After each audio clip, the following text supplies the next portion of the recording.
Dynamite tonight was 25 minutes away at the UBS Arena in Long Island. Not very far from where I am right now. For the very first time, AEW making their debut at the brand new arena, which I've heard very good things about. Outselling WWE in that very same building. They ran Monday Night Raw there a little over a week ago. Outselling them by a healthy margin in their home market, which is very impressive. Especially when you consider that AEW was just in New York back in September. But then again, so was WWE. They were at Madison Square Garden. AEW was at Arthur Ashe Stadium. Pretty quick comeback to the New York market and a very energetic crowd. The crowd last week sounded comatose. Not the case tonight.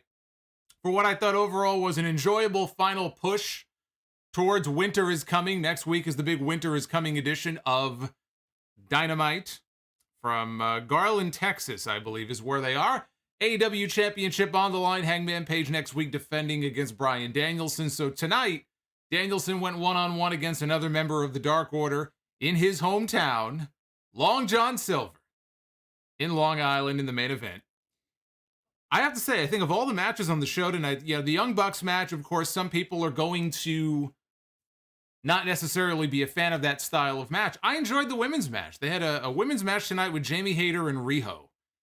And, one of the things I like about the greatest sellers, if I had to make a list of the wrestlers who I think were great sellers, what was it about them and how they sold that I enjoyed the most? It's the people that really make you feel like they're getting their ass handed to them. And Riho is like 80 pounds. Soaking wet. Riho went in there tonight and looked like she was getting the hell beaten out of her by Jamie Hayter. She was bouncing her around, breaking her over her knee, beating the hell out of this girl. And both women worked very hard. When it was over, it felt like I had just watched a legitimate battle between two people. So I was impressed by the women's match tonight. But the big news, I'm burying the lead here. I'm talking about all this stuff and I'm completely burying the lead. The major news coming out of tonight's show, in an announcement that was made by Taz, this Friday on Rampage, there's a whole bunch of matches signed, tag team championship match. That's not even the news. The news is that Hook is going to make his in-ring debut on Rampage this Friday night. This is going to be a momentous occasion. We've heard so much about Hook. We've seen Hook. We've not heard from Hook. We've not seen Hook wrestle. We're going to see Hook on Friday. That was my big takeaway from the show tonight. Hook is going to be stepping into the ring on Friday night. Send Hook, as everybody in the chat is saying. Yes, indeed. Send Hook. Hook is on the way.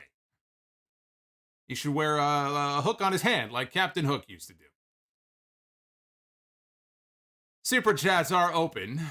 If you have something to say about tonight's show, let me know. If you have comments, if you just want to support the channel, you will see them popping up on your screen. We'll have ourselves a good old-fashioned super chat party a little bit later on. Hopefully the sound is okay, and the reason I say that is because if it sounds any different, this is the first stream that I am doing on my brand new computer. It's a brand new laptop. If you were watching the sound off right now, if you're watching this stream, this is the first sound off of any kind on the new machine. Everything is set up exactly the way it was before, but you never know with these things. My speakers sound all weird, but everything should sound okay. If it doesn't, let me know. That would be the reason why, and we'll get it fixed for next week. But very excited to take this for a spin. So hopefully all will go well. I can already tell my CPU is way down from where it was a few months ago. That's a good sign. That is a very good sign. Taz, Excalibur, and Tony Schiavone were the announced team for tonight. Best wishes they sent to Jim Ross and Justin Roberts. We still don't know what the deal is with Justin Roberts. Obviously, he's dealing with something personal. And so I guess thoughts are with him. I said last week it almost sounded like a death in the family, but they didn't announce exactly what it was. But Jim Ross, I saw that he, I believe, just finished radiation treatment number 8 for his cancer, his skin cancer, and so on his ankle. He's got, 8. He had 22 total treatments, so he's got a ways to go, but he's still hoping to be back for the final Dynamite of the year, which is in Jacksonville. They're going to be back at Daly's place before the end of the year, so best to JR. And actually, even better than that, I have to mention this here.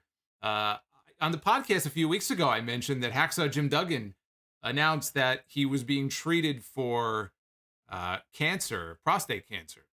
And he had gone through kidney cancer 20 years ago, back when he was in WCW. So it was very scary to hear that, he was going through it again. Now he's 20 years older. Did they catch it in time? He had surgery. He posted a video today to announce that I guess all the tests and the scans came back and he is cancer-free. The cancer was contained to the prostate and it did not spread. They checked the tissue and the lymph nodes and everything, and he was in good spirits. And so that was great news to get. Hacksaw is cancer-free.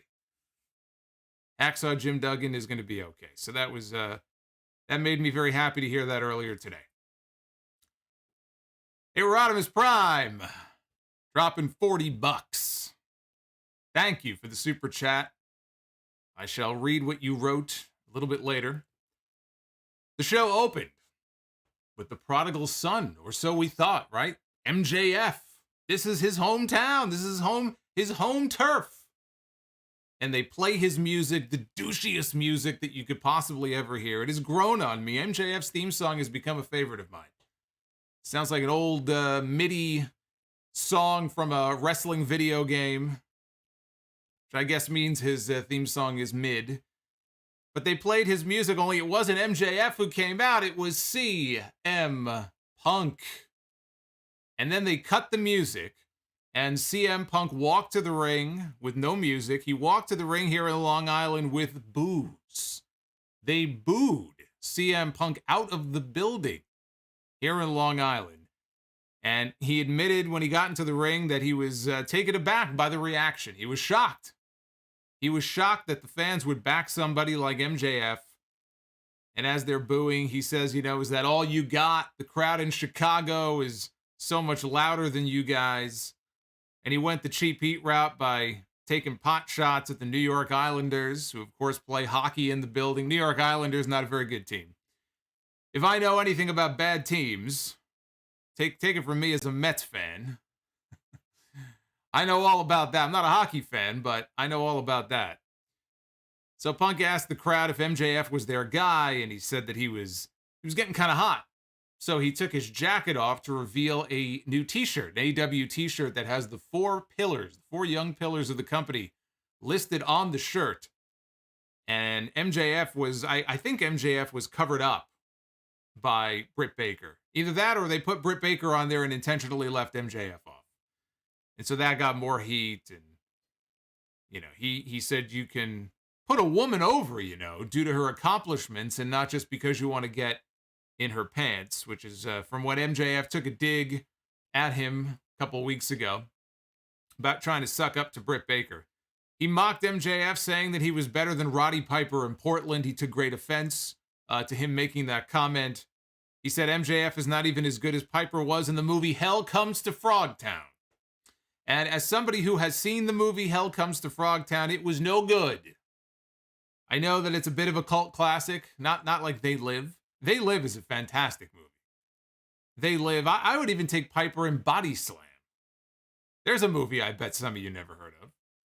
Hell Comes to Frogtown, I can't say I was a real fan. The fans chanted something at this point. I couldn't really hear what it was.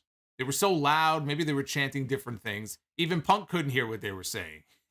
He says, I have no idea what you guys are saying because I don't really understand you, just like the Islanders don't understand how to put the puck in the net.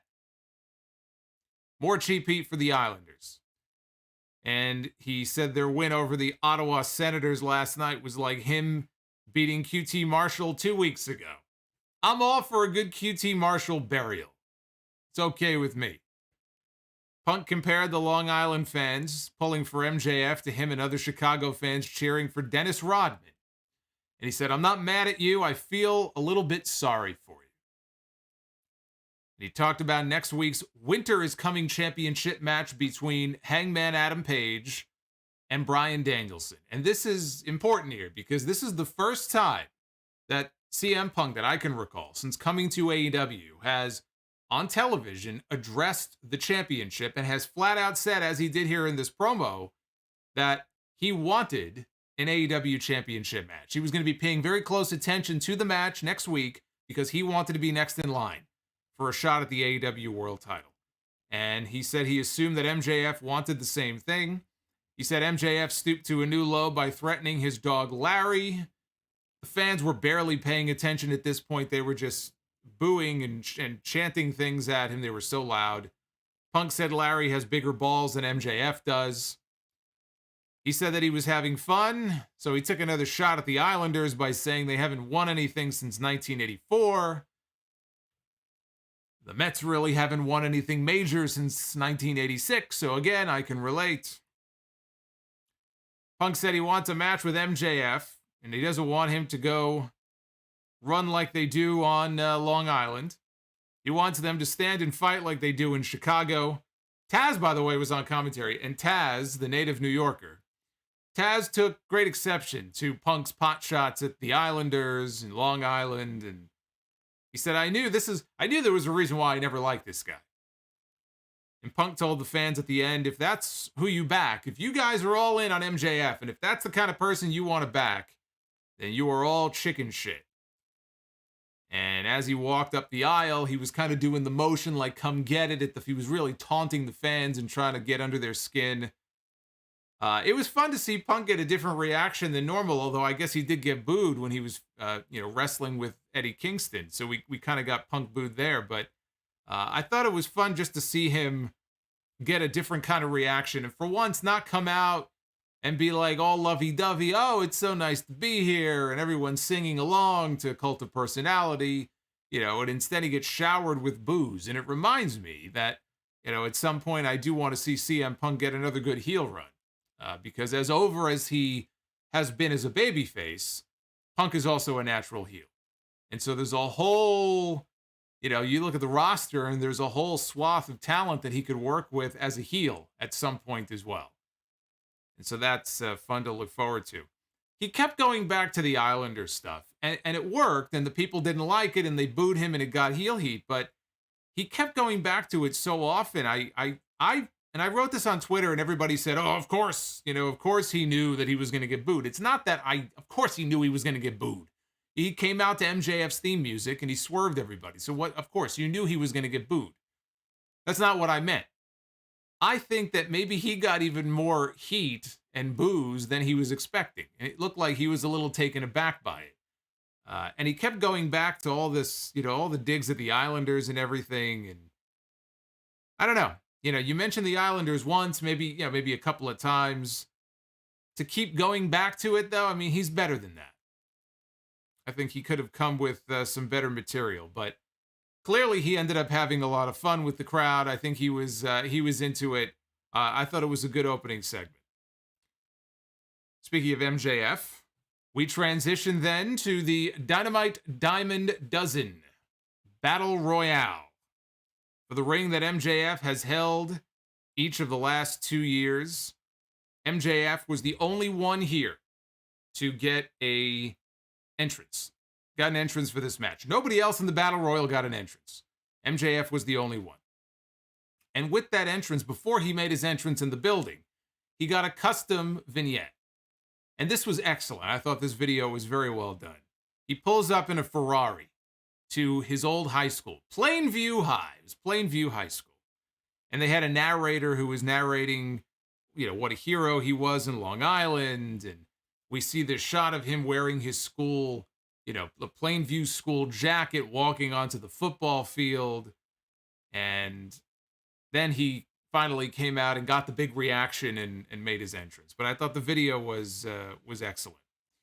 So the participants in this Battle Royal were as follows: MJF, Wardlow, Jay Lethal, Matt Hardy, Frankie Kazarian, Powerhouse Hobbs, Dante Martin, Lio Rush, Ricky Starks, Lee Moriarty, Matt Sydal, and Lee Johnson. That's 12, right? That should be 12. Lee Moriarty dumped first. Adios. I didn't actually see where Sydal got dumped out. I think I looked down, and as quickly as I looked down, he was gone. The Bunny slipped brass knucks into the ring to Matt Hardy, who used them to deck Jay Lethal, and he knocked him out. And Hardy then dumped out Jay Lethal, which was quite the surprise. This was only Jay Lethal's second television appearance, right? He debuted at the pay-per-view in a promo. He had the match against Sammy Guevara. And so now he was back on Dynamite. He was in this Battle Royal. And look, the Battle Royal didn't go that long, but here's this veteran, former Ring of Honor world champion coming out here. And in the first 90 seconds, he gets knocked out and dumped like a nobody. That's not good. That was not good. To see Jay Lethal, they did him dirty here on this show. Dante Martin, who came into this match as the newest member of Team Taz, snuck up and dumped out Matt Hardy after Hardy dumped out Jay Lethal. And then came face-to-face with Lio Rush. Did Dante Martin. Hobbs blindsided him before they could go at it. We then got a face-to-face with Hobbs and Wardlow. We got a hoss battle between the two big guys. And the crowd popped big for it. Wardlow almost knocked Hobbs to the floor, but he held on. He was out on the apron. He held on to the ropes. But here comes Lio Rush, and he knocks Hobbs off the apron to the floor. And at that point, they cut to a picture-in-picture break. They come back. Wardlow and MJF are just being swarmed by almost everybody else in the match. And Lio Rush and Lee Johnson, they try to eliminate Wardlow. They're not really having a lot of luck. MJF sneaks up behind the baby faces. He dumps all three of them out to the floor. It's like we've seen that spot, I don't know about dozens, but we've seen that spot done a lot in the past. The one that I always think of is Shawn Michaels in '94. When Diesel went on that tear in the Royal Rumble match, and he had about 10 different guys ganging up on him all at once, and it was Shawn Michaels who was the one who gave that little extra push. And Shawn and Diesel were aligned at the time, and out went Diesel, I think, and I don't know if Diesel was the only one who went out. But we've seen that spot done before. And Wardlow wasn't happy, but MJF looked outside and said, hey, it's every man for himself. Adds a little more fuel to the fire for the eventual split, whenever it might come, with MJF and with Wardlow. They're still milking it. They're going to milk it into the new year. They're still milking it. They're taking their time with it. I hope the payoff is worth it. So it came down to MJF and Lio Rush and Lee Johnson after MJF low-bridged Frankie Kazarian and he went flying out of the ring. So actually, I'm sorry, it was Ricky Starks. It was Ricky Starks, Dante Martin, and MJF were the final three in this match. Two members of Team Taz in Ricky Starks and Dante Martin. It looked like MJF was going to be ganged up on 1-on-2. All of a sudden, Dante Martin surprised Ricky Starks and dumped him out of the ring. And at first I thought, okay, it's a battle royal, right? So it's fine. I mean, somebody's got to go out. But then he ripped off the FTW armband that he had. And the announcers were talking about the fact that this was all a swerve. It wasn't just that he dumped out Ricky Starks. It was all a swerve against Team Taz, and he was never really with them to begin with. And Taz is on commentary, and he's freaking out. And so, per the rules of the Battle Royal, the way they did this is the last two men in the ring would then go on next week. A Winter is Coming to have a singles match for the Dynamite Diamond ring. So, technically, MJF and Dante Martin, both the winners of the Battle Royal here. And we're going to get that match next week. Taz, again, was freaking out on commentary. He was beside himself. He said, I have a signed contract with this kid. You can't do that. It's breach of contract. You know, Leo Rush gave young Dante a lesson in business, right? Leo Rush, big businessman. That's his gimmick. He gave him a lesson in business. Too bad he didn't give him any legal advice. Teach him about contract law. So MJF extended his hand to Dante Martin. He was trying to be, the good guy here.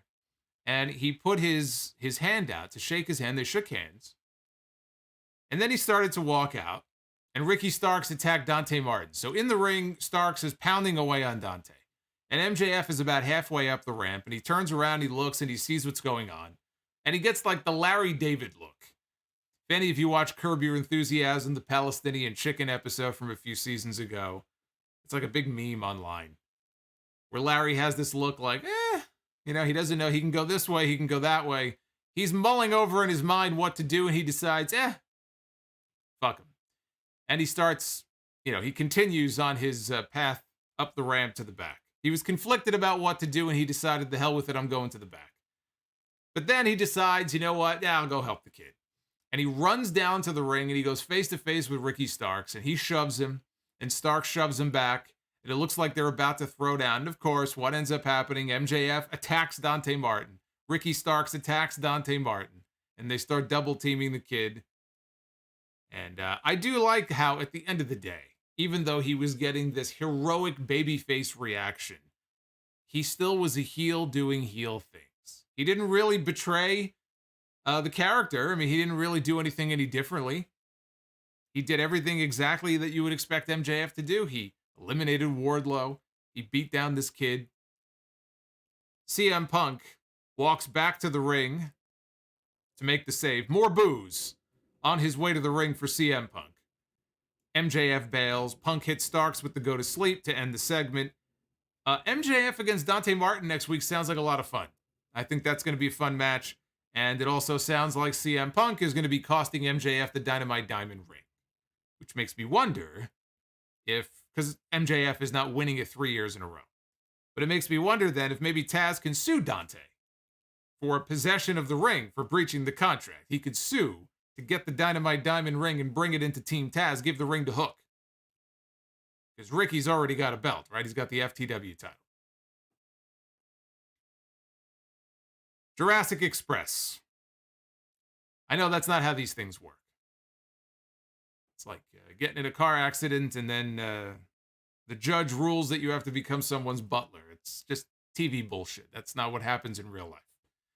Jurassic Express and Varsity Blondes against the Acclaimed and 2.0 with Daniel Garcia in their corner. Let me talk a little bit here real briefly about Daniel Garcia. I put a clip up on the YouTube channel. I talked about this in the podcast. Bryan Danielson did an interview with TV Insider. And at the very end of the interview, he made a comment that I thought was kind of interesting, that one of his goals for 2022, he would love to form his own group.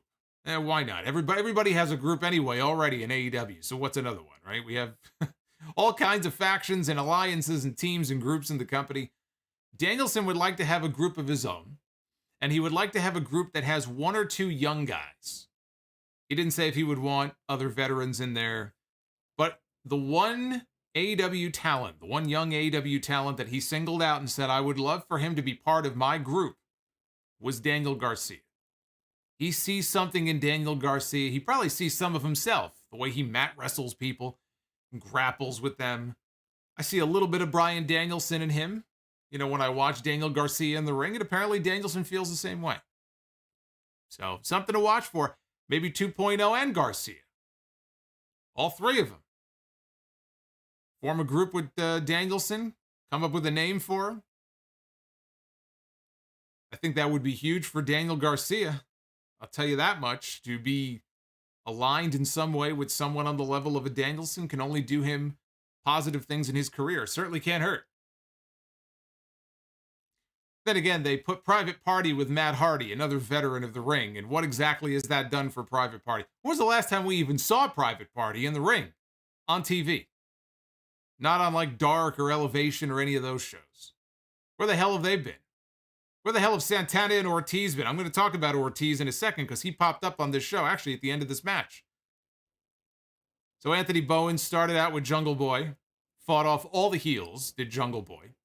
Blondes tagged in, Pillman landed a diving dropkick, and Griff Garrison hit a dive out onto everybody. 2.0 distracted the referee, which, I mean, you look at a lot of matches on this show, that isn't very hard to do in AEW. Boy, the referees, you know, even to a degree, Aubrey Edwards, they do distraction spots with her too. But with her, I think it's less so. With almost every other referee in this company, every referee in AEW is made to look like a fucking moron. Seriously. Every single one of them. Aubrey maybe is the most protected of the bunch. Like, she doesn't put up with people's shit most of the time. But my God. And it's not just Rick Knox. It's like the referees in general. They look like a bunch of morons on this show. Anyway, they distracted the referee. That allowed Bowens to interfere. Heels isolated Pillman in their corner. Long beatdown. Finally, Pillman fights back. He makes the hot tag to Luchasaurus. We got a whole parade of big moves from everybody. Jungle Boy went for the snare trap. Daniel Garcia hops up on the apron to what else to distract the referee? Here comes Eddie Kingston. And Eddie Kingston comes down to the ring and he pulls Garcia down from the apron. He throws him into the ring steps. Max Caster missed the mic drop from the top rope. Jungle Boy locked on the snare trap. He got the submission, the tap out for the win. And so the babyfaces pick up the victory. After the match, Kingston is in the back. The camera has followed Eddie Kingston to this back area of the building. And he's ranting and raving. We can't hear a word because it's not picking up any sound. We just see him. Ortiz is there. And Ortiz has like the dead president's face paint on him. So I'm assuming he must have wrestled, I don't know, maybe a dark match or something. I didn't see Santana. But there's Ortiz. And he's trying to calm down Eddie. Again, we can't hear anything. But it was like, holy shit, I completely forgot about Ortiz. And they were in New York. They were in New York. You would think they would want to get them on the show in some way. Where the hell have Santana and Ortiz been? Unless there's some kind of injury that has been preventing them from getting more involved in the ring. I mean, it has been months. And they're a team that should be in the mix. They're a team that should be in the thick of things. Even if they're not competing for the championships right now, they should be doing something. You know, they're over, they're popular. You know, Santana in particular, I think, has real breakout potential as a singles, but I feel like we barely see these guys.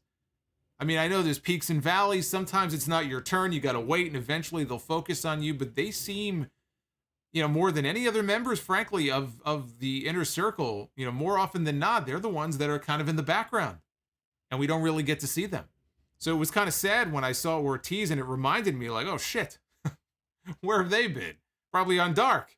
They shouldn't be on Dark. They should be on Dynamite. They should be on Rampage. They have an hour of Rampage on Fridays. Let's get them on some Rampage shows. So they were, you know, again, he's trying to calm down Kingston. They were stalling because they were waiting for the heels to make their way back so they could be a big brawl.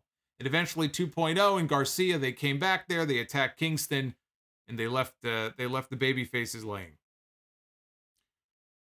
We had a backstage segment with FTR, the AAA Tag Team Champions, and Tully Blanchard. Tully talked up FTR and all their accomplishments, and Cash Wheeler said that the Lucha Bros' one victory over them was a fluke. It was a mistake. It will never happen again. And Dax Harwood said this Friday Tag Team Championship match is going to be the biggest match of their careers. So they are going to do for the AEW Tag Team titles. Coming up this Friday, it will be the Lucha Bros. It will be FTR. They were going to do this match last week. Phoenix, they claimed, was injured. He was not injured. He had travel issues. He could not make it into Atlanta. So instead, they did Penta and Pac non-title against FTR. It was going to be 2 out of 3 falls. They did not announce the match this Friday as 2 out of 3 falls, probably because they've announced 3 other matches. They don't have time in a 1-hour show. So it will not be 2 out of 3 falls, but they are going to give us the title match that we did not get last week. And EJ brings up a point in the chat. I just made the comment that of the members of the Inner Circle, the ones who you really don't see as much and they're kind of in the background, I said are Santana and Ortiz. He goes, you could say the same thing about Jake Hager. That's fine with me. I don't mind that. Hager plays his role fine when he is featured. He's the big guy. They usually match him up with another big guy, gets a big pop. Like when he got in the ring with Junior Dos Santos and those guys. But you can keep Jake Hager in the background. I don't want Jake Hager. I want Santana and Ortiz to get more time. Jake Hager can fade into the background.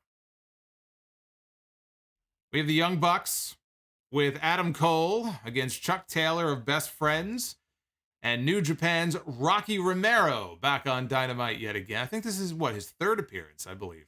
Third appearance on Dynamite in the last couple of months. And they had Orange Cassidy in their corner. So it's Chaos against the Bullet Club, revisited here on AEW television.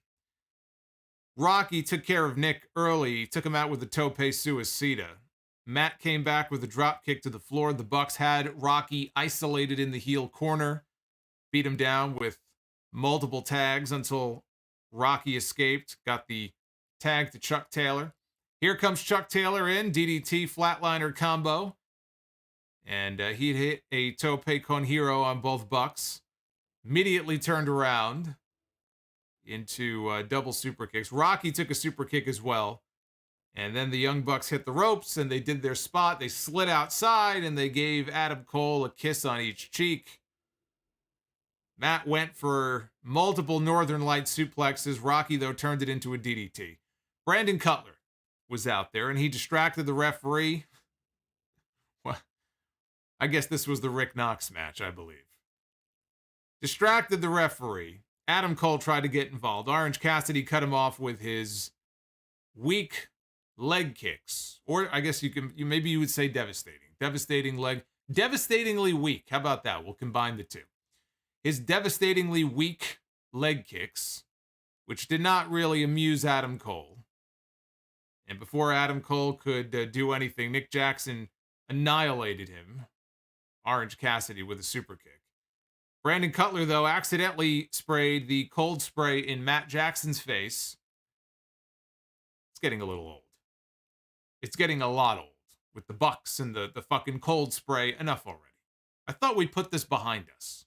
When the Bucks lost the belts, that should have been the end of this cold spray shit. Matt Jackson countered a sliced bread by Rocky into the tombstone position, but Romero cradled out of it for a great backslide near fall. Matt pump-handled Romero into position for the Meltzer driver, and the Bucks nailed it. They picked up the win. Super click. Brandon Cutler beat down the baby faces after the match. Here comes Wheeler Yuta, the other member of Best Friends. Wheeler Yuta comes down to the ring. He gets immediately knocked down by Adam Cole. Cole hits the Panama Sunrise, the assisted Panama Sunrise. The Bucks were holding him, while Cole came off the middle rope, hit the Panama Sunrise on Orange Cassidy. Super Click was setting up for a three-way BTE trigger. Best Friends music plays. Remember what I told you last week? I said they're in Long Island, right? They're in Long Island. Hey, Topher. Topher 1004 just subscribed to the channel. Thank you for the sub. I told you last week they're in Long Island. And there is another native Long Islander, one of many on this AEW roster. And his name is Trent. Trent had spinal surgery over the summer. And I wasn't sure if he would physically be able to do anything. And it seemed like, I don't know exactly what kind of surgery it was. Obviously, it wasn't spinal fusion, I don't think, or else he would still be on the shelf, I would think. But I said, watch for Trent. I would be shocked if Trent was not on the show or in the building at least. Sure enough, here comes Sue. Here comes his mom, Sue, driving her SUV into the arena. Trent gets out of the back seat. She gives him a peck on the cheek. Trent was sporting a new look. His head is shaved. He was looking ripped, so he's been working out. He speared Cutler on the ramp, took out Matt and Adam Cole with lariats in the ring before dispatching Nick with a half-and-half suplex. And the Best Friends did the big embrace with Trent in the middle of the ring, and so the Best Friends were all back together, and they played the Rocky Romero, Roppongi Vice song. Sue was brought into the ring by Chris Statlander, so all the best friends and Sue were in the ring. It's good to see Trent back. I don't know if he's back full time or this was just, because of where they were, this was kind of a one-off for now. I don't know if he's officially cleared. I mean, he was in there doing half and half, so I assume he's cleared for combat. And he's been snake bitten for a good part of the year. He had tore his pec. He came back. He had spinal injury. He had surgery for that. Now he's back. He's got a little bit of a new look. Hopefully 2022 will be kinder to him than 2021 was. Then we had the worst segment on the entire show. On what was a very good show, but this was the worst segment on the entire show. Ruby Soho was in the back. She was being interviewed. And all of a sudden, just immediately, she's interrupted by the Bunny and Penelope Ford. And the position that they were standing in, this was a WWE segment is what this was. And I don't mean that in a good way. The way WWE shoots some of these backstage segments, that's what this was. Because they're facing the camera. And again, it's a television show, so I understand you want to kind of face the camera. But Ruby is standing there facing us. The Bunny is standing there facing us. Right? And then you have Penelope Ford standing to the left of Ruby, staring at us. And they're talking, but they're not looking at Ruby. They're looking at us. It just looked so awkward. Now, if they were together, if they were a trio, and they were cutting a promo and looking at us, then that would make sense. But they were talking to Ruby, and they're looking at us. No. This looked very awkward. Very, very awkward. But it gets better.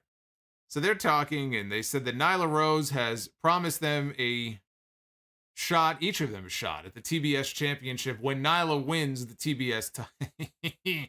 When Nyla wins the TBS title, that will not happen. But she's promised them title shots.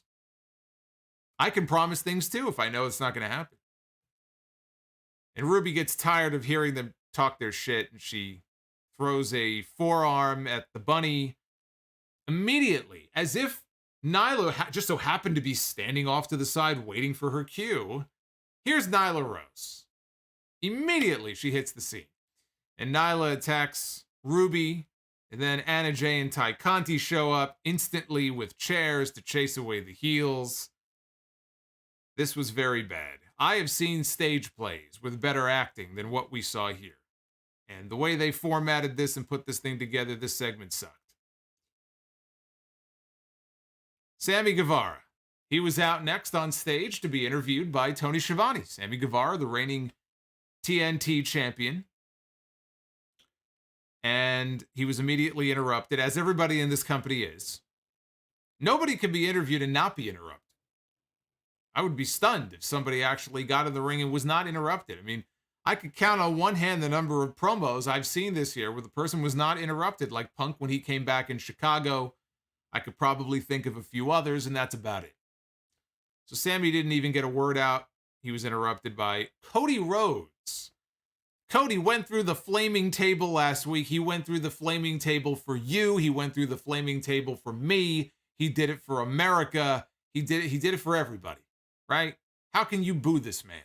He put his life on the line last week, foolishly, but he put his life on the line, his health, his body, his well-being, his future. He put it all on the line for a dumb stunt at the end of the main event. He comes out and he gets booed. These people didn't give a fuck what he did in that match last week.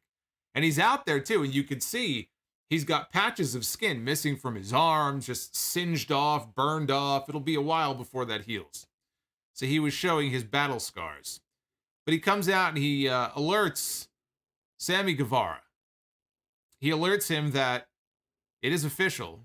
He is going to be defending, Sammy is, the TNT Championship against Cody on Christmas Day. Because for those who don't know, I have a note here. I'll skip ahead. I was going to mention this later, but I may as well mention it now.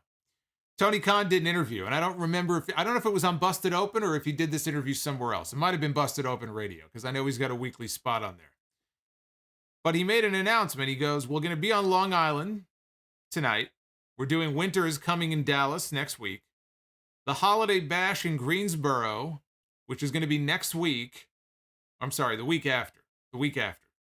Spread out across Dynamite and Rampage, which he said will be a special Christmas night edition of Rampage. So Christmas week, there will be no Rampage on Friday night. Rampage will be on Christmas Day, Christmas night, that week. And he goes, the final Dynamite ever on TNT will be on December 29th in Jacksonville at Daly's Place. So if I heard Cody correctly here in this segment, on that Christmas, I guess it would be Rampage. On the Christmas Rampage, it'll be him challenging Sammy Guevara for the TNT title. And then before he left, and by the way, you can imagine how that announcement was met by the crowd.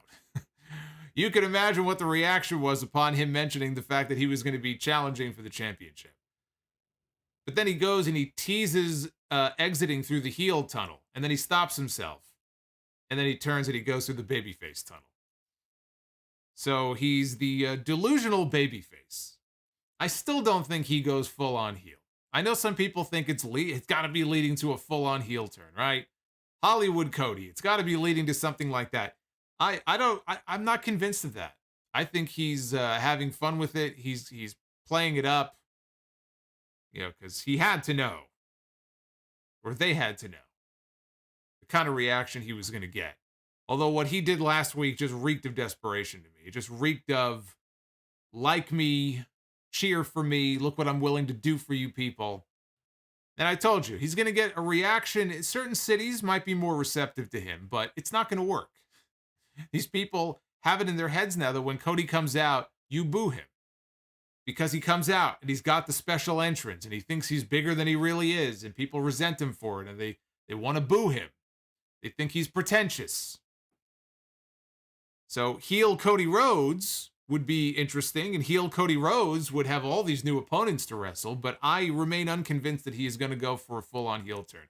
I think he might be content being the delusional babyface for the time being. But, yes, you could definitely see where the skin was burned off his arm from the table spot last week. Ethan Page and Scorpio Sky. Another interruption. One interruption in this segment was not enough. We had two interruptions. Once Cody left, we had the voice of Ethan Page. I was going to say the voice of God. The voice of Ethan Page and Scorpio Sky. They were up in the upper deck. And Page was frustrated by Sammy's open challenge. This whole idea of an open challenge.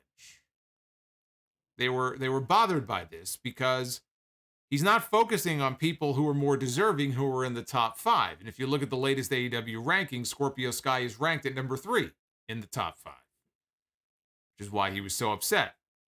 So they announced that Dan Lambert would be returning soon. Scorpio told Sammy he would, want him to prove that he's a champion. Put your title on the line against me. And Sammy laid the belt down on the ground and said, anytime. And that was the entire segment. Sammy didn't say anything. The crowd reaction with Cody against Sammy is going to be very interesting. I think we know how it's going to go, but I think it can make for some fun television. And then we had what may have been the best match on the entire show. The one that I liked the most. I thought this was the best match of the night. Jamie Hayter with Britt Baker and Rebel in her corner against Riho, who pinned Britt Baker a couple weeks ago on Rampage. She is the number 1 contender for the AEW Women's Championship. The story they are telling is that Britt Baker cannot beat Riho. One-on-one, she has never been able to beat this woman. She cannot figure her out. Riho has her number, and so maybe Riho will be the first person to take the title from Britt Baker. She won't. But let's pretend that she will. Hayter didn't fare much better than Britt did a couple of weeks ago in this match. There was a spot where Riho dived off the top rope, and Jamie Hayter was out on the floor, and she was supposed to catch Riho. And when Riho, because Riho is tiny, right? So it'd be easy, you would think. Riho comes off the top rope, and Hayter barely caught her, and Riho really caught more of her knee. But she kind of caught her. And then she picked her up, and she rammed Riho back first into the ring post.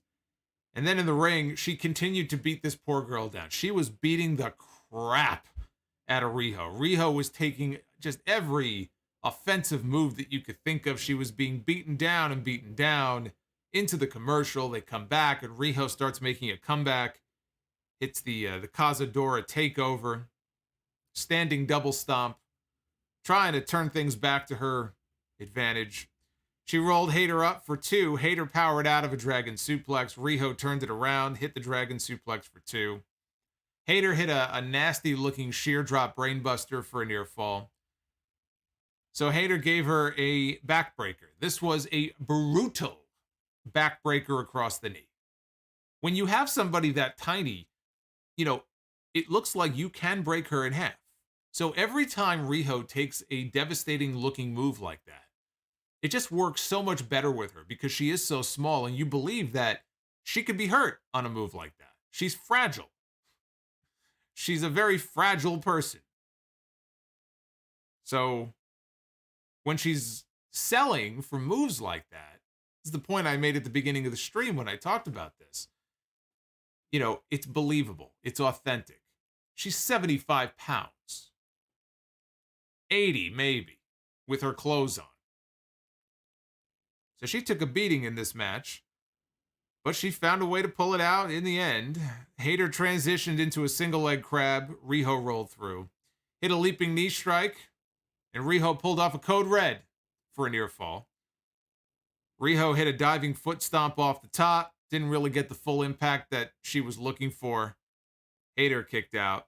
Again, at her weight, how much impact is it really going to have, right? Hayter tried for a superplex, and Riho pounded her with hammer fists and knocked her down to the mat. Hayter managed to climb back up, got Riho on her shoulders. Riho took her over with an avalanche crucifix bomb, and she hit her finish, and she got the pin. Very good match. And again, kudos to Riho because she took a beating in this match, but she powered through. She's the number 1 contender. She couldn't go in there and lose if she's going to be wrestling Britt Baker for the championship. And they didn't announce Winter is coming or anything like that, which tells me we're probably looking at Battle of the Belts. If the idea of Battle of the Belts is that every championship is on the line, it would make sense to wait until Battle of the Belts and do the match then. Battle of the Belts is exactly 1 month away. 1 month from today is Battle of the Belts, January 8th on TNT. Baker attacked Riho after the match, put on the black glove, and applied lockjaw. And that was the end of the segment. Hey, Griga, thank you for the $1.99. I appreciate it. Salud to Griga. And welcome to everybody, by the way, joining here on a Wednesday night in December. We got a healthy crowd here. Again, I'm going to read your super chats here and hang out with you guys in a little bit. And run down the card for Friday and for next Wednesday, because next Wednesday is a big episode of Dynamite. Last year, we had a world title change on that show. Might we have another this year? Varsity Blondes and Julia Hart were interviewed. This was the random segment of the night. They were interviewed on stage by Tony Schiavone. And before they could really say anything, what happened? What do you think? What do you think happened? They were interrupted. They were interrupted because the lights went out. And when the lights came back on, there was a man standing there with giant horns on his head. No, not Mantar. It was Malachi Black. Malachi Black sprayed black mist in Julia Hart's eyes, and she screamed and she writhed in pain. I like how Malachi just randomly pops up to spit in people's faces. That's his gimmick now. He can just show up and spit in your face and then leave. And that's it. He's done for the night. That's all he did here on this show. Otherwise, this was a pointless segment unless, and we've talked about the storyline possibilities here. I did last week, if you remember on the stream.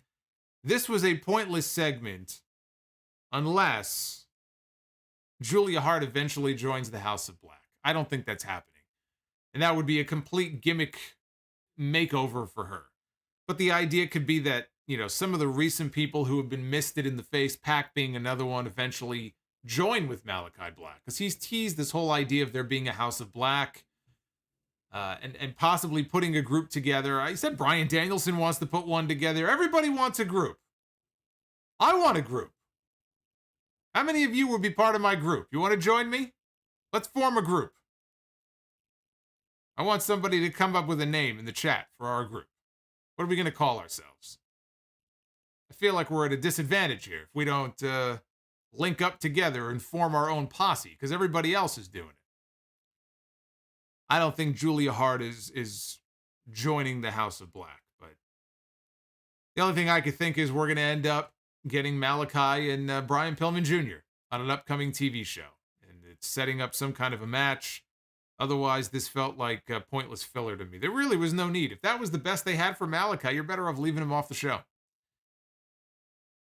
But I am looking forward to calling Malachi's match. Malachi Black is wrestling the Amazing Red this Saturday night. House of Glory in Queens on Fight TV. I'm looking forward to calling his match. The main event of this show. Bryan Danielson, one-on-one against Long Island's own Long John Silver of the Dark Order. Silver took down Danielson early on, showing off some of his strength. Boy, look at all these names. Look at all these group names. Solo Monstars, Solo Maniacs, Little Monsters. Loop Cannon, that's not a bad name either. Doesn't apply to me, but anyway, Silver was showing off some of his power. Danielson regained control, hit a diving knee drop to the back of his head while he was draped over the apron. So they go to a commercial break, and Danielson is just dominating through the commercial break. Shout out to Rizzo, channel member. Look at that, Sound Off Legend, channel member for 9 months. 9 months. You could have popped out a little Rizzo in 9 months. He's been a channel member here on YouTube. Thank you, sir. During the break, Danielson hit a front face drop kick off the top rope to Silver. Pretty much held the advantage until they finally came back. Silver throws the flurry of kicks. It's always fun to watch a John Silver comeback. Flurry of kicks, tried for a heel hook. Danielson got to the ropes for the rope break. Silver hit a cannonball senton from the apron onto Danielson on the floor. Back inside, Silver lit him up. Kicks. Kick after kick after kick. Went for a released German. Danielson, though, landed on his feet, came back with a kick to the head. Bryan went for the running knee. Silver avoided it. He got Danielson across the middle rope, came off the ropes with a kick to the back of the head. And then he took him over for a German suplex into a bridge, a pinning bridge for a near fall. Silver went for the spin doctor, but Danielson gouged the eyes, and he started raining elbows down upon him until John Silver just crumpled in a heap in the middle of the ring. And Danielson hit a Gotch-style pile driver that would make Minoru Suzuki proud. And then he applied some kind of a submission. I couldn't get a good shot of what it was. The camera angle wasn't great. But he locked on some kind of a submission for the win, or the ref stoppage, I think is what it was. So then Danielson gets on the mic, and he says, Evil Uno. Head kicked in. Colt Cabana. Head kicked in. Alan Angels. Head kicked in. Johnny Hungy. He said, oh, wait. I'm nothing if not a man of my word. I promised to kick his head in, and that's exactly what I'm going to do. And he goes over to John Silver, and he grabs the arms, and he starts stomping on him. And as he starts stomping on him, here comes Hangman Adam Page, the AEW World Champion, who charges down to the ring, and he tackles Danielson down to the mat. Didn't really do a lot of damage before Danielson managed to break free, and he got away. Hangman takes the mic and says next week he's going to stomp the cowboy shit out of Bryan Danielson. That is how they went off the air. I wouldn't have even had them touch at all, but at least it was brief, and I'm looking forward to the match next week. They could always do a short title change. I think that would be dumb. I see no reason to do that. Not that we won't get some kind of screwy finish, because you do have that first Dynamite coming up on January 5th on TBS. You do have Battle of the Belts. We know the title is going to be on the line on January 8th. And I don't think there's enough time for them to build up a new challenger for Hangman in 2 weeks. So a rematch with Danielson. I mean, even if he beats Danielson in a competitive match, and maybe he beats him on a roll-up or some kind of counter out of a counter. It's not a decisive win, but it's a win. And then they have one more match with Hangman decisively winning and Danielson putting him over and kind of putting his stamp of approval on Hangman Page. Seems pretty obvious to me we're going to get a rematch, but I don't see Danielson winning the championship next week. I think that would be a mistake. You know, it's Hangman's first title defense since winning the belt, and I think to lose it sends the wrong message. Although I am loving Danielson as a heel, and I hope he stays this way for a while, I don't see a title change next week. But I think they'll have a good match. Now, this Friday on Rampage, we have Lucha Bros defending the AEW Tag Team titles against FTR. And I already mentioned it was supposed to be 2 out of 3 falls last week. It will not be this time. Ruby Soho, Anna Jay, and Ty Conti against Nyla Rose, The Bunny, and Penelope Ford. Adam Cole against Wheeler Yuta. And the big announcement. Hook is going to make his in-ring debut against Fuego del Sol. Rest in peace, Fuego del Sol. You know, Rampage is only an hour. Well, 48 minutes, I guess. You take commercials out of it. I suspect that the Hook match will not last very long. We probably will get all of 30 seconds of Hook in this match, but we will get Hook's debut. If Rampage doesn't do 1 million viewers on Friday, then I don't know what we're doing here. Then it's Winter is Coming. Dynamite next Wednesday. MJF against Dante Martin for the Dynamite Diamond Ring. Serena Deeb is back, one-on-one against Hikaru Shida. They took a break for a few weeks. We haven't heard or seen from either of these women. But obviously they have their issues, and they're going to settle them at Winter is Coming. You know, even though they're going into it a little bit cold because they have not been featured in recent weeks, Serena Deeb and Hikaru Shida are, I mean, look, it's on the same show as Hangman and Danielson. So I don't want to say that Serena and Shida will have the match of the night. But they're going to have, I think, a very good match next week. So although we don't have a lot of matches listed yet for Winter is Coming, we have that one. I think MJF and Dante Martin could be a lot of fun. And then the main event for the World Championship. The other announcement they made tonight, and I'm not sure if this date was confirmed or not, but it is now, AEW Revolution. Their next pay-per-view is not until Sunday, March 6th. So it's a Sunday pay-per-view, and it will be in Orlando. So they're going to be in Florida for Revolution on March 6th. So let us take a look here at the current Twitter poll results. About 85% thumbs up and 15% thumbs down. You can vote at Solomonster on Twitter is the place to go. Let me know what you thought of tonight's show. I am curious to get your feedback as I am here, which is why I want to bring up your super chats.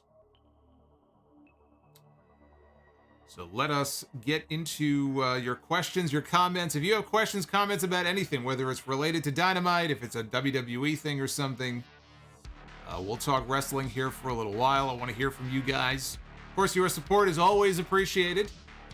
You guys know that, whether it's a super chat, whether it's a like or a sub or new channel membership, whatever it might be.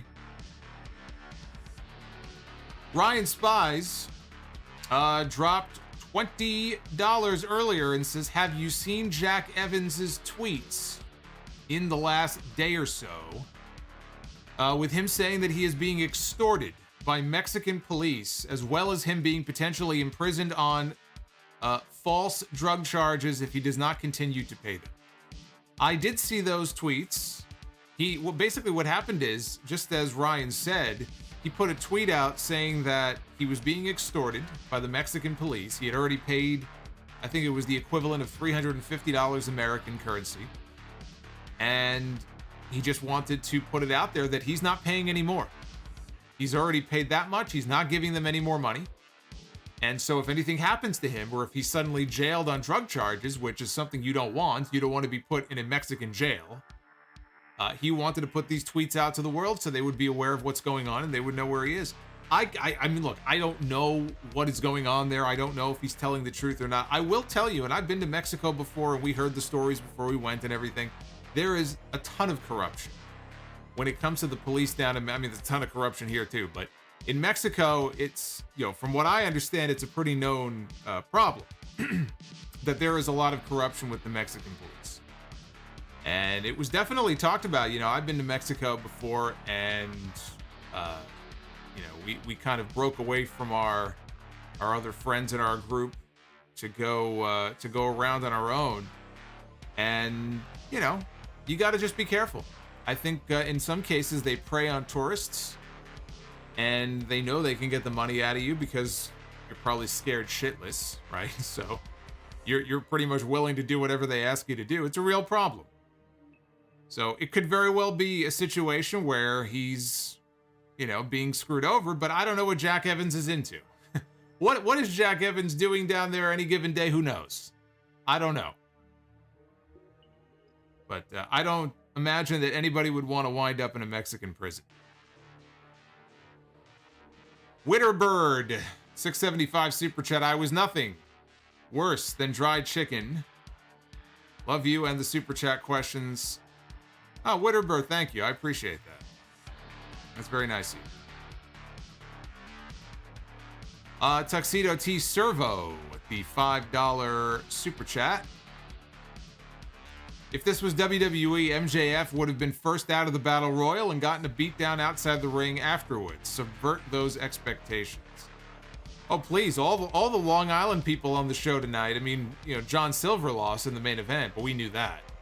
But yeah, things would not have ended well. You're probably better off not telling WWE where you're from. Whatever city, WWE, or state WWE does not really visit very often. Like, when was the last WWE show in Alaska? When was the last WWE show in Vermont? I would tell them I'm from there. I don't want them knowing where I'm from. Think I could pass for someone who lives in Alaska or maybe Hawaii? Naif Al-Safar, thank you for the $9.99. Fried chicken without flavor. After AEW Winter is coming, I have decided I will be taking a temporary break from watching Dynamite Live and Rampage. Fatigue is setting in. So fatigue's setting in for dried chicken. Well, I hope you'll still join us here on the streams. That way I can keep you posted on what's going on and you can still interact with everybody. Don't leave me now. He says, I know fatigue is setting in and cannot please everyone. I do miss watching guys like Moxley, Archer, Brian Cage, Private Party, Miro, and Omega. Well, Moxley, we know why Moxley is out. Omega is hurt. Archer got hurt. I don't know what his status is right now. But yeah, Miro, Cage, and Private Party, we got to get those guys back on TV. Miro, at least, we're getting vignettes. We got one with him last week, right? So he's planning something. They have some kind of plan for Miro. The other ones, though, I'm not really sure what the hell's going on.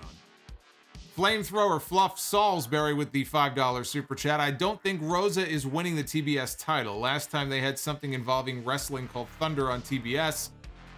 It did not work out too well. But tis. Well said. Lakers Pats 1.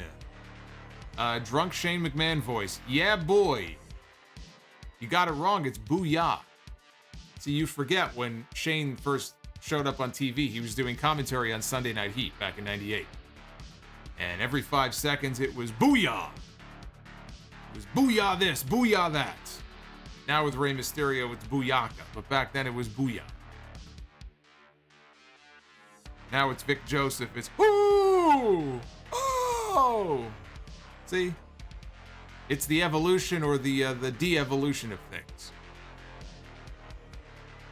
What do you think is worse? Shane McMahon's booyah on commentary every 5 minutes, or Vic Joseph's oh! Food Hive says send Hook. Well, they will send Hook on Friday night. EJ Slamp, the reason why I turned on Cody is I think he's gotten stale, and I did not like how he just left the Elite without a story on TV. I don't know why others have. I think everybody has their own reasons why. But again, I think some people look at him and think, you know, at least his character anyway, is he comes across as very pretentious and thinking more of himself than maybe he should. And they resent him for it. And, you know, sometimes some humility goes a long way. And so I think that's part of the reason why some fans have turned on him. Rodimus Prime, again, with that $40 drop earlier in the stream, he says, at this point, Cody's new nickname should be highly unnecessary because everything about him and everything he does is highly unnecessary. Hey, that could be the name of our faction. That could be the name of our group. We can call it highly unnecessary.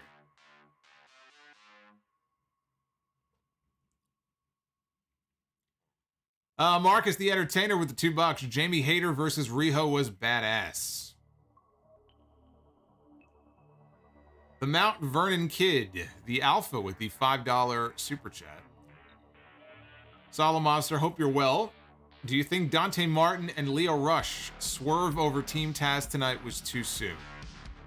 You know, it did feel a little too soon. It felt like it came out of nowhere. I would not have done it in the Battle Royal. I'm with you. I would have held out a little bit if the idea was to do a big swerve.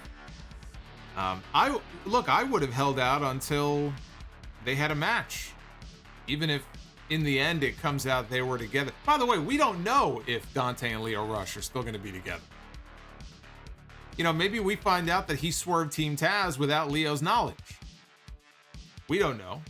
I was kind of hoping we would at least get a match between Lio Rush and Dante Martin at Winter is Coming first before they did the big reveal. EJ Slamp, fun fact you might not know, MJF is not the only wrestler who appeared on TV as a kid. Punk was on Bozo's Circus when he was 7. Yes, I am aware. I saw that video a few years ago. It's been floating around for a while. Hulkling93, I like OC, but 2 weeks in a row with him getting kicked for the weak style kicks shtick makes him look like a big geek. Yeah, I would say the Orange Cassidy shtick does make him look like a bit of a geek. Marcus Robinson Johnson, with MJF challenging, or rather eliminating Wardlow from the match tonight. Do you see Wardlow costing MJF his eventual match against Punk? I think, yeah, if he costs him the match, if Punk were to win, it would be an accidental thing with Wardlow. And at that point, I mean, if he costs MJF to win against Punk, then the split has to happen. You know, by the following week, if they're still not splitting up Punk or MJF and Wardlow, then that's just waiting too long. Like, that would be kind of the catalyst finally, I think, for a split. But, you know, I've said before, I said I don't think that MJF should lose to CM Punk. I think when they have their match, MJF should get the win. Now, if the idea is for them to have more than one match, you could have Punk win one, MJF can win the second one. Because MJF is the one, now that Punk has said that he wants to challenge for the championship, right? That puts him in the conversation as far as the world title is concerned. I see MJF getting there before Punk does. I see MJF potentially being the one to take the title from Hangman Page next year. He shouldn't be losing to CM Punk. I think when they meet, it should be MJF going. But yes, if MJF were to lose, I would utilize a miscommunication by Wardlow and use that as the catalyst to finally split him away from MJF.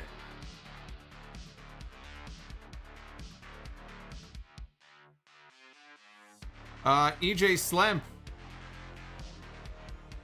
$4.99 super chat. This might be unpopular, but I feel like Jurassic Express should break up soon. If they aren't going to win tag titles, why keep them together?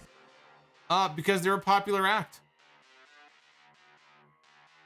I mean, there's, you know, there are reasons to keep some of these acts together. Look, even Orange Cassidy, for the people who rag on Orange Cassidy, the fact is, when he goes out there, he gets a big reaction.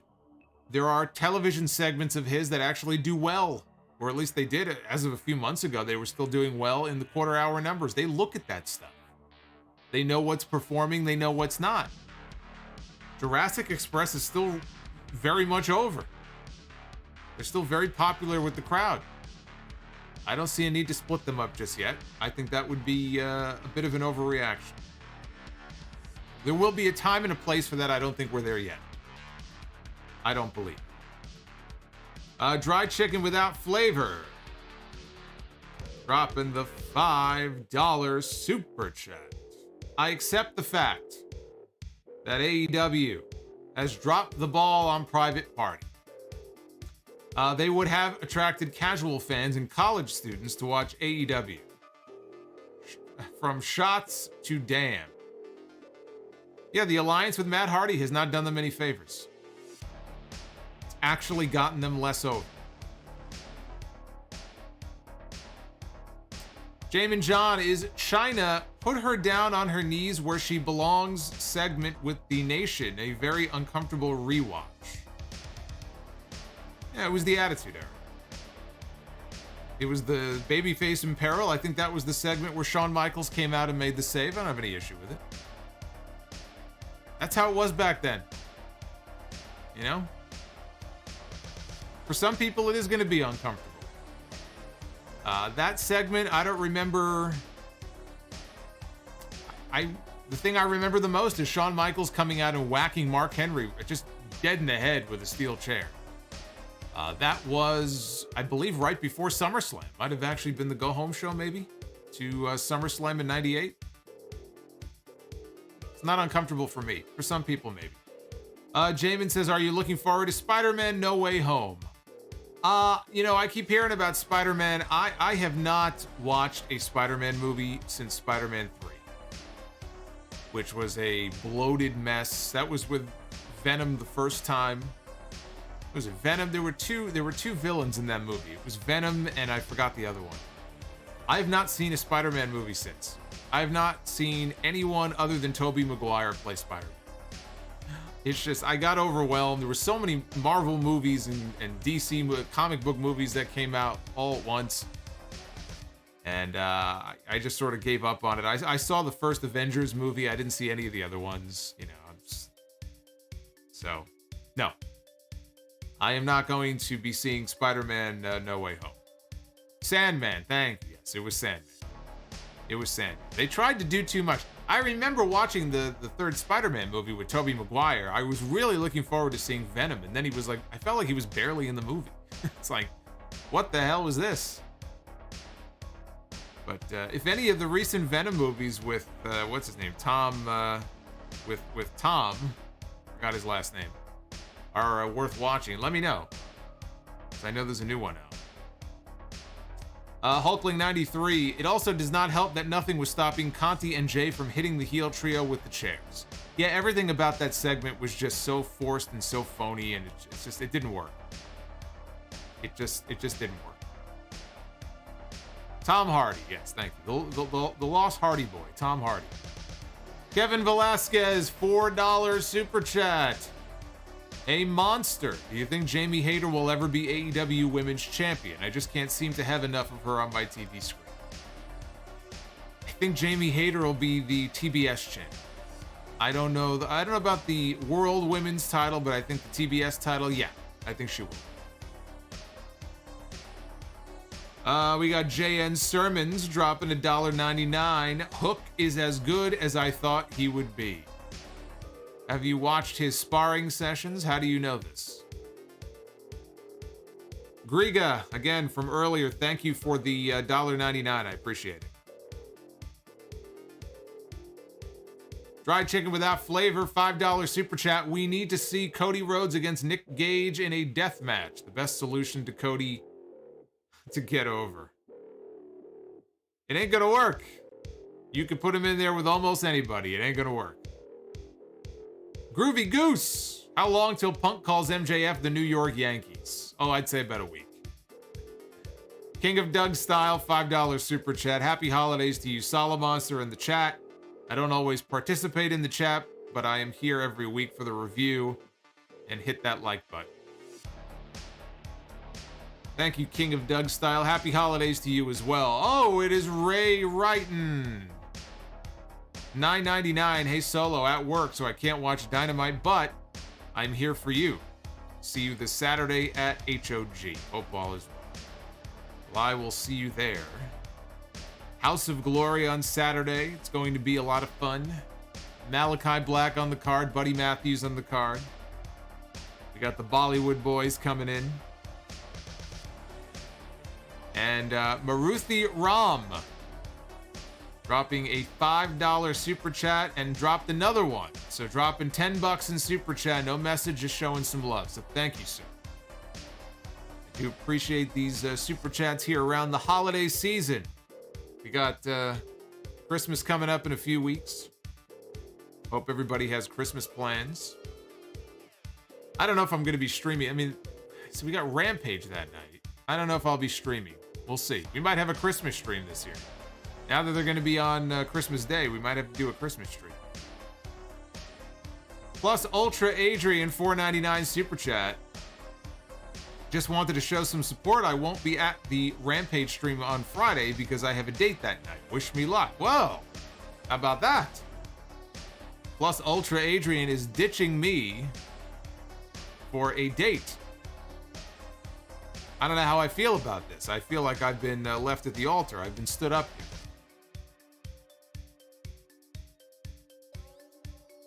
Good luck on your date. Just don't bring up wrestling and I think you'll be okay. Magician Sapphire with the $10 super chat. What do you think about AEW pairing up Brian Cage and Lance Archer as a monster heel tag team? I'd be okay with that. I think that would be good for them. At least it would get them on television. Lance Archer has been, I mean, you talk about people who have had no purpose. He had a very brief, I can't even call it a run. I mean, he had the championship that he had won on TV, which was the, I think it was the New Japan, right? New Japan US title, if I recall. Wasn't he? I don't even think it was an AEW title. But he just always felt to me like a guy just floating around with no real purpose. Then he got hurt, so he's been off TV. Excuse me, he's been off TV. So maybe putting him in a tag team with another big guy who just, they go around and smash people. Maybe that's the way to go.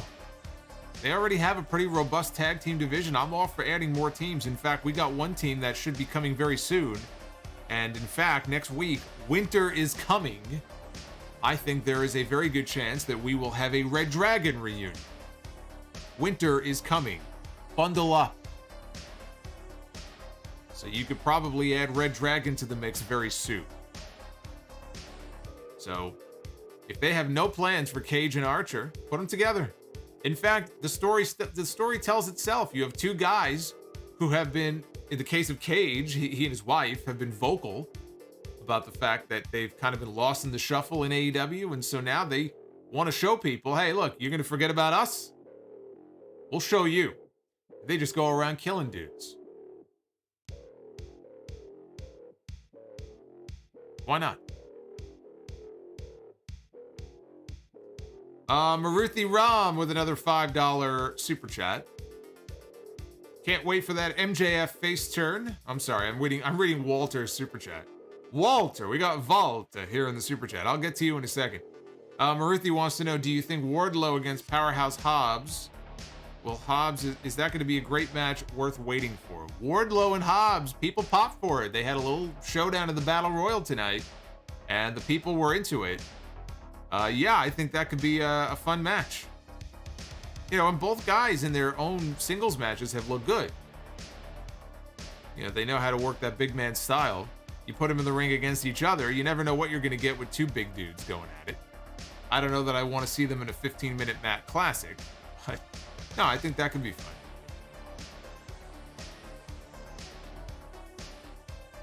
Frost says, and what if Kyle O'Reilly doesn't show up? And he'll show up the week after that or the week after that. But I think, to me, it's pretty obvious where he is going to be headed. I don't think they would have been doing the Undisputed Era teases on TV if they didn't have a pretty good sense that he would be coming in. And just when you look at the natural order of things, if he's not staying in NXT, he has no future on Raw or SmackDown. Don't fool yourselves. Kyle O'Reilly has no future on the WWE main roster. He has no future in NXT because he doesn't fit in that new 2.0 environment that they have created. Look what they've had him doing with Von Fuckface over there. So he's done with NXT. He stands no chance on the main roster. He could always go back to Japan, I suppose, if he wanted to do, New Japan or something. There's Impact, there's MLW. I mean, there's lots of different options. Or there's a tag team partner that he has who's waiting for him, who's coming out to their old theme music. Adam Cole is there. There's lots of stories that you could tell, whether it's, as opposing forces, whether it's united again together against the Elite. I mean, there's so many ways you could go, or you could just keep it simple and put them back together as a team and let them tear ass through the tag team division. I know some people are disappointed. They're like, oh, Kyle, he should get a run as a singles guy, maybe one day he'll have his chance. I don't see that. I think right now the best thing would be to get him back together with Bobby Fish in the AEW tag team division. That, I think, is the spot, the role for him to be in right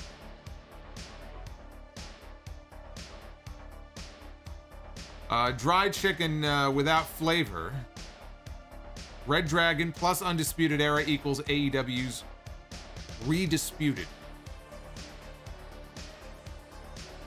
Walter Palacios. Let me go back to Walter here before I miss the rest of his super chat. He said, number one, cannot wait for that MJF face turn. Number two, for the group name, Jason's Solomonsters. And number three, I see you, booyah and oh, and raise you, what a maneuver. You see, I was never annoyed by that. I was never annoyed by that. I have actually grown to appreciate Vince McMahon's commentary even more. There was no greater salesman on commentary for his own product back in the day than Vince McMahon. As corny as his commentary could sometimes be, and yes, he didn't know the names of all the maneuvers and stuff, that wasn't his job, that was Jim Ross's job. Back in the mid-90s. And back in the 80s when he was doing commentary with Jesse Ventura, it wasn't even really about the moves. I think Vince McMahon, time has been kinder to him. And when I think to my favorite announced duos, my announced teams of all time, obviously I have Heenan and Monsoon in the number one spot. And I think in the number two spot, in all honesty, I have Heenan, or rather Monsoon and Ventura. I thought he and Jesse were very good together. The number three spot is Jim Ross and Jerry Lawler, and my number four is Vince McMahon and Jesse Ventura. I really can't say too many bad things about Vince on commentary. It was not perfect, but I don't know. There was a certain charm to it, and boy, he could really put those stories over because he knew them better than anybody else. He knew exactly what and who he wanted to get over. Who better than the owner of the company?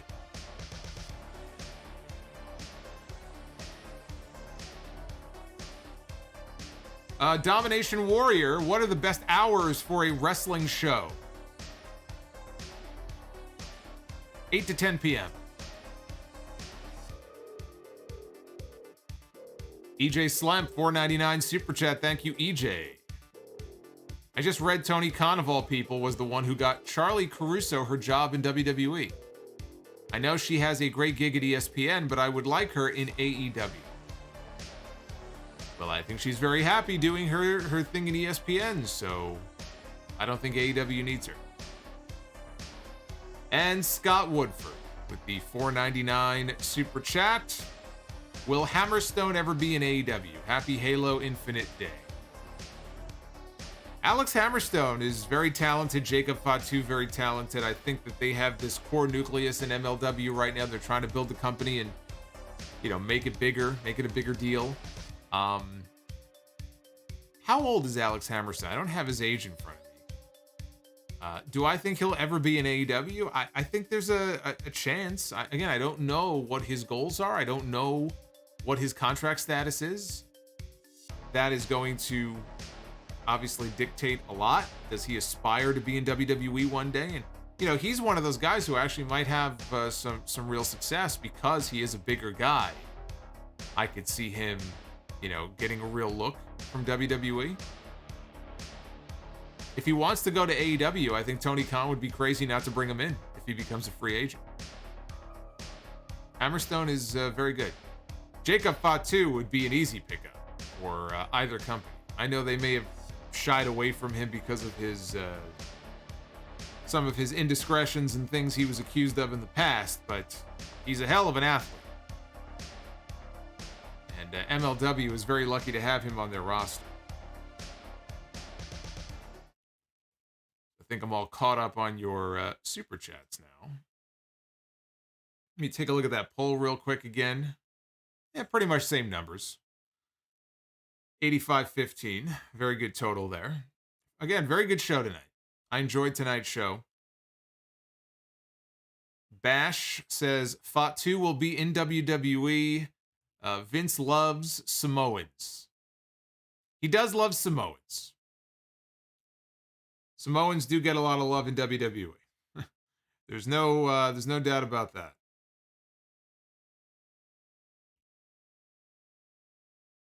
We got Dry Chicken coming in hot with another super chat. Says could be fake, but what is your thoughts on the rumors of Nick Khan potentially replacing Vince McMahon? So yeah, let's address this real quick, because you know, the way certain websites pick up on stuff like this is so comical to me. I believe this is an example of something where Meltzer on his radio show, on his podcast, made a comment about how he figures or assumes or he believes that one day Nick Khan will be the one to take over for Vince McMahon. And what ends up happening is people take these, I think, sort of, you know, he has these stream of consciousness answers that he gives, where Meltzer is taking an educated guess or he's giving his opinion on something, and all of a sudden his opinion becomes news. So Nick Khan is not taking over for Vince McMahon. There is no indication of that happening anytime soon. What he was saying, I believe, is when the time comes, when and if the time comes, because some people think Vince is a fucking cyborg who will never leave and never die, but that Nick Khan is in the position that he is in, so that one day when Vince has to step down, or if he dies or something happens, it would not be Triple H, it would not be Stephanie, it would not be Shane, it would be Nick Khan who would take over as the head, the chairman, the president, what have you, of WWE. I could see that, absolutely. Nick Khan has been very successful as a businessman. He's a very shrewd businessman. You know, he's a smart guy. You can say what you want to about, you know, well, I know all the cuts and everything, and you know, all of the expenses coming off the books and stuff, and how it looks like they're preparing the company for a sale soon at some point. I mean, he wasn't saying that it's set in stone that Nick Khan is taking over for Vince McMahon. I do see some websites kind of running with that as if it's breaking news. It is not breaking news. It is what Meltzer believes could very well happen. I believe it could very well happen too, but to believe that, you would have to believe that Vince McMahon is willing to step aside anytime in the near future. And I don't see that. Now, what does that even mean? If Nick Khan takes over for Vince McMahon, think of all of the things that Vince McMahon is responsible for. Beyond just overseeing business decisions, he is the creative force. He's the creative visionary behind everything that we see on television in this company, which probably has a lot to do with why we have so much shit on television. So if Nick Khan were to take over for Vince McMahon, does that mean all of a sudden that Nick Khan is the head of creative? Does Nick Khan have any creative ideas? I mean, does he have any experience doing creative writing or coming up with creative wrestling storylines on television? Would Nick Khan still continue this system of having these giant bloated teams of writers? Would Nick Khan want to downsize that, like he's, you know, like the company's been downsizing their roster now for the entire year? We have no idea. Creatively, we have no idea what kind of creative force someone like Nick Khan would be, or would he outsource it to somebody else? Maybe Nick Khan doesn't want to have anything to do with it. You think Nick Khan wants to be sitting at the gorilla position on headset every week? You know, John Moxley said that Vince McMahon is going to die in that chair one day. Somebody is going to come back through the curtain from their match, and Vince is going to be face down on the desk. He is never going to leave that chair. What does that mean? Is Nick Khan going to be sitting in that same chair? My guess is no. He may take over as the chairman and the head of business operations, but we would probably get either one person or a group of people collectively who kind of take over the role that Vince McMahon currently has. And as bad as things are on WWE television and boring and I mean, it's almost like the whole be careful what you wish for. Because if Vince McMahon were to ever step aside and give somebody else a chance, or if Vince McMahon, passed away or something happened, things could get worse. Doesn't mean they're going to improve. Things could actually get worse. We don't know what we're going to end up with. And that makes it kind of scary because as a fan, you want, television storylines and characters that are fun and that are entertaining and that are, they are characters that you want to invest in. You want it to be a television show that's must see, that you feel like, oh man, if I miss it, I miss something special. You want to go back to those days. I don't know if we're ever going to get back to those days.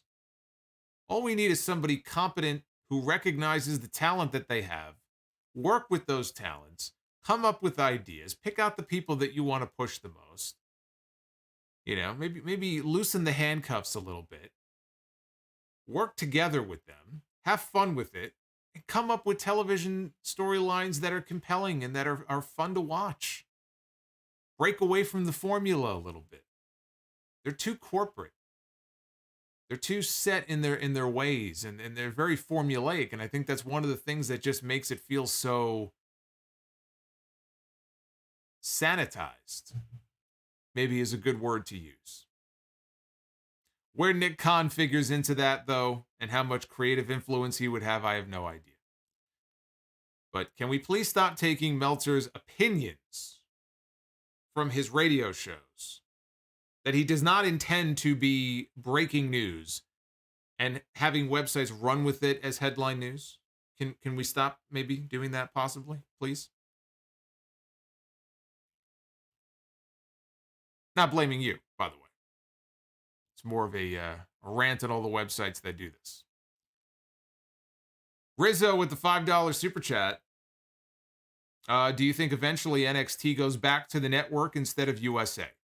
This isn't exactly what USA thought they were getting when they did the deal. Does NXT go back to the network instead of USA? I don't think so.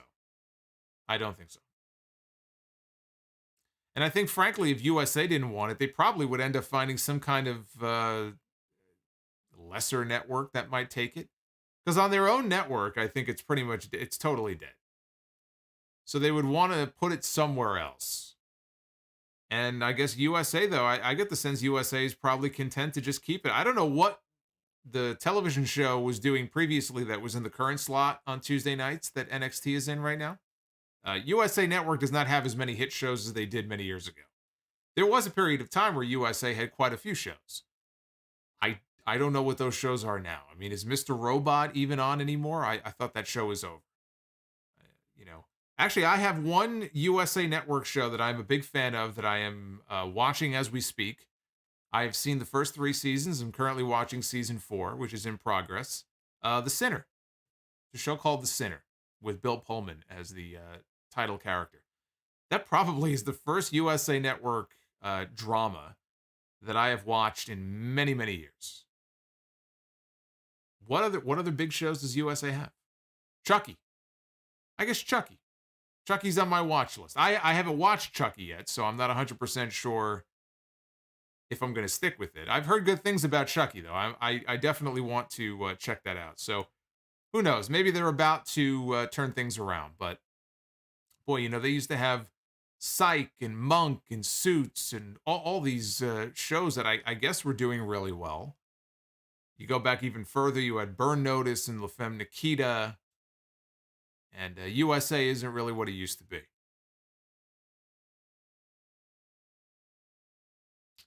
More to life. Look at this. Montezi, Antoine Moore. Hope all has been well, my brother. Thank you for the super chat. I appreciate that. Very, very talented Mr. Montezi joining us here on the live stream tonight. Colbert says the Sinner just ended. Okay. I knew they were, I didn't know if there was 1 or 2 episodes left or if it just finished recently. I'm playing catch up. I'm about halfway through the season. I'm enjoying it. I like the show. You know, he's a cop, although now he's retired, and yet he's still being pulled into all this. But each season is focused on one particular kind of mysterious story, murder, a disappearance, something along those lines, and he's kind of he's in the middle of it trying to solve it. Not his best acting work. See, I don't watch The Sinner and Bill Pullman's performance on that show thinking, man, this guy's what a great acting performance. He's not how do I even explain this? I don't want to say that he's not great in the show. I mean, I enjoyed the show, but I don't know if it's because he's so much older now. By the way, if you don't know who Bill Pullman is, he was the president from the movie Independence Day over 25 years ago. Right? Today we declare our Independence Day when the aliens were trying to invade. He's a lot older now. He's more gruff. He's almost got like the Vince McMahon voice going. Like, ugh. I'm trying to solve this case. Bruce, leave me alone, Bruce. Try to solve this case.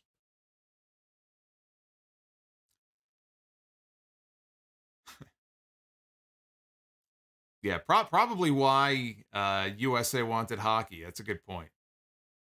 Well, sports is big, though. I mean, sports, you get a lot of advertising money for the major sports leagues. It's all about money. Juice Blender in the chat. Ready for Hog this weekend. I am ready. My body is ready. I am ready for Hog. We got a good lineup for the show this weekend. 7 Eastern, by the way. If you cannot be there live at the NYC Arena in Jamaica, Queens, you can join us live on Fight TV. The order page is up right now. You can hear our commentary. Fried chicken without flavor. Add the TV series The Boys to your playlist. I have it on my list. I have it on my watch list. You know, one of the things that I'm hoping, now that I have this new beautiful Lenovo machine, this new laptop that I am still in the process of setting up and transferring everything over to it, we might be able to bring back Sound Off Gamer very soon. Now, correct me if I'm wrong, I am of the impression that AEW, their console game, is coming out next year. And I believe they said that at the same time it comes out for all the major consoles, I believe there's a PC version coming out. So if that's true, if there is a PC version of the AEW video game next year, I will be all over that. We can bring it in to the YouTube channel as a new series. Sound Off Gamer returns. So, is there a date, by the way, when that game is coming out? When is that game supposed to come out? Have they even announced the date for it yet?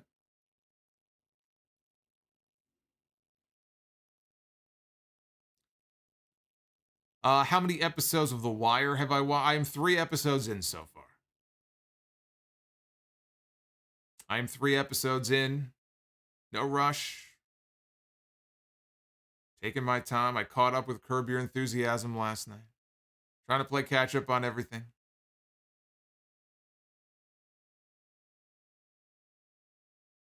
Yeah, I mean, I was of the impression the game was coming out next year. I mean, are they developing this game for 3 years? I mean, what is it really going to take that long?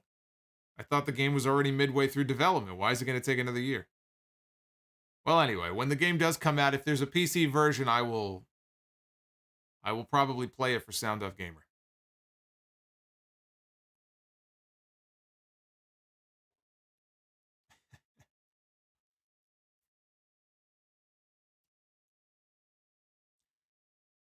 All right, you know what time it is. You know what that horn means. It is Be the Booker time. That's what that means. Where we randomly book the WrestleMania main event. Let's be the booker here and see if we do a better job than WWE and AEW does with their matches. It's very simple. Very quick, very easy. And thank you to Zinfamous HD on Twitter for the awesome GIF here. we've got the Bruiserweight, Pete Dunne, former United Kingdom champion. Pete Dunne in the WrestleMania main event. I dig it.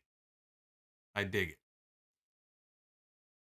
Pete Dunne, oh boy, this is going to be interesting because Pete Dunne wrestles a very particular style of match. Who will Pete Dunne be matched up with? It will be Pete Dunne one-on-one against Matt Riddle. That was an NXT main event for you. Could that be a WrestleMania main event one day? Hey, it could be. It could be. I'll allow it. I'll allow it. Not bad. Not bad at all. Switch over to the ladies. Say hello to AJ Lee. She's giving you the look. I mean, she's ready for Be the Booker. Let's see who we got. On the women's side, we've got Stacy Keibler, who I landed on the other night. And I just landed on her for the second straight time. Stacy Keibler. Not known for her wrestling skills. One-on-one against Jillian Hall. That don't work for me, brother. Well, you win some, you lose some. We had one good one, at least. Not a total loss, right? Not a total loss. Hey, Rizzo, thank you for the $5. Rizzo says, I'll give that Sinner show a shot. Haven't really watched USA since Monk and Psych a few years ago. Yeah, give it a watch. You know, it's one of these shows, it's kind of like a mystery show. It makes you think.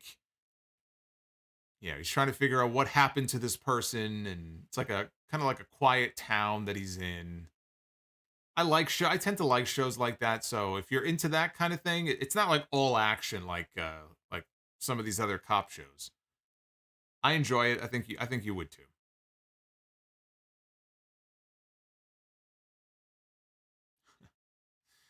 I see you all agree with me. Mine is 5 stars, says Fire Panda. The women's WrestleMania main event there. Yeah, we've done better. We've done better. Hey, Tuxedo, I will see you on Friday night. Just a quick programming note for you. I will be live back here with you again on Friday night. I am thinking of probably doing a hybrid stream this week, doing a super stream. So we might be doing SmackDown. So it might be a combo of SmackDown and Rampage. Either way, I expect you back here with me. After 11 p.m. on Friday night. Come on back here and we'll hang out some more. We'll talk about at least Rampage, if not SmackDown and Rampage. We'll do a little bit of both.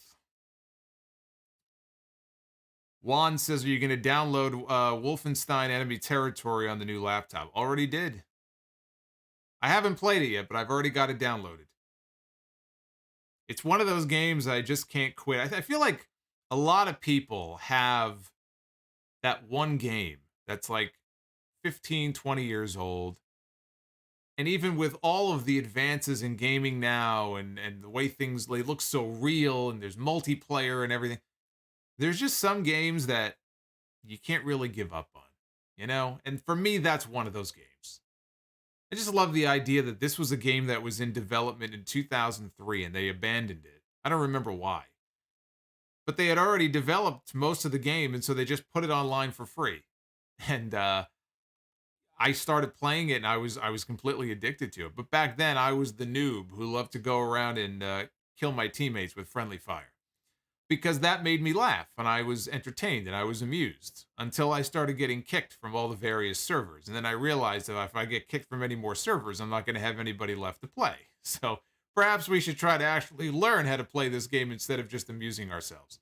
And then I got kind of good at it, fell out of it, and was very surprised to find out years later that despite all the bots, because that's what happens when the game gets old, right? You can't find a server that doesn't have bots. I found servers with actual human beings that still play, and it's fun. It's fun.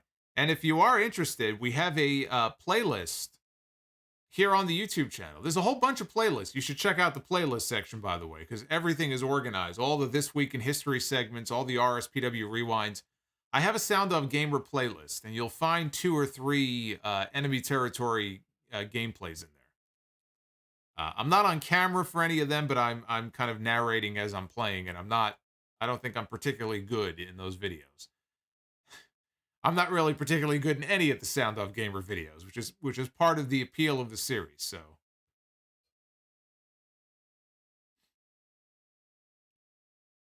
yes, Kane, I was a troll, Solomonster, but we're going back almost 20 years. I mean, you got to cut me some slack here, you know.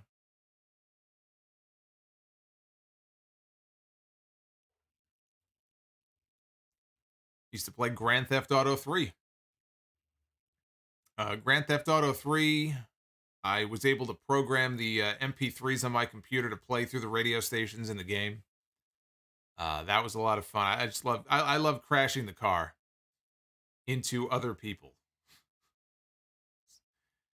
It's the little things that bring joy to my life, you know. A lot of good memories.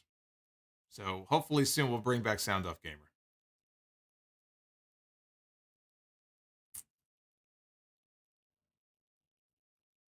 Nathaniel, I hear you.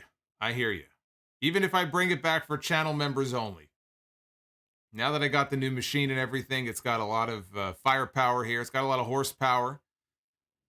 So I should be able to bring it back very soon. Just a matter of what to play. What do I play? What do people want to see me play? I will probably suck at it, but I am open to your ideas. I tell you what, and then we'll get out of here. But I think the one that I think got the most, I got the most feedback from, and I did a whole bunch of WWE 2K16 ones. There's a funny one actually where it was Mr. Perfect against Samoa Joe, and the game was all glitched out, and I don't know what happened to Samoa Joe, but like he had one of these like T1000 legs that was like melted into the mat, and I just lost my shit. But the one that I got, I think, the most feedback to, I did an Oregon Trail gamer. Oregon Trail, I used to play that when I was in school as a kid. And I did one where it was myself and it was a team, and I just named them after like other podcasters. And I threw Sam Roberts in there too, because I couldn't think of anybody else. And we went on the Oregon Trail. And I think one person broke his arm and one person died of dysentery or gonorrhea or something. I don't remember. And I was the last one, yeah, obviously, to live, but then I died. So, but I survived the trail longer than anybody else. But it's like such an old game, and yet people thought it was the funniest one I ever did, so. We may have to hop back on the trail one of these days. You died of dysentery, yes. Oregon Trail on the floppy disks. My good old floppy disk. All right, guys. This is fun. Yes, Kane, I think you're right. Thank you again for joining me and choosing me for your Dynamite coverage tonight. I enjoyed this episode. Winter is coming is next week. I hope you will join me for that as well. We'll have a super stream coming up on Friday night. House of Glory on Saturday for those who want to hear me on commentary. The place to do it is Fight TV. And then episode 734 of the Solomonster Sounds Off, dropping on all the usual platforms this upcoming Sunday. So you've got a lot of content coming your way. Be well, stay safe, have yourselves a great night, and I will see you guys back here for more Sound Off on Friday night live on YouTube. Take care, guys.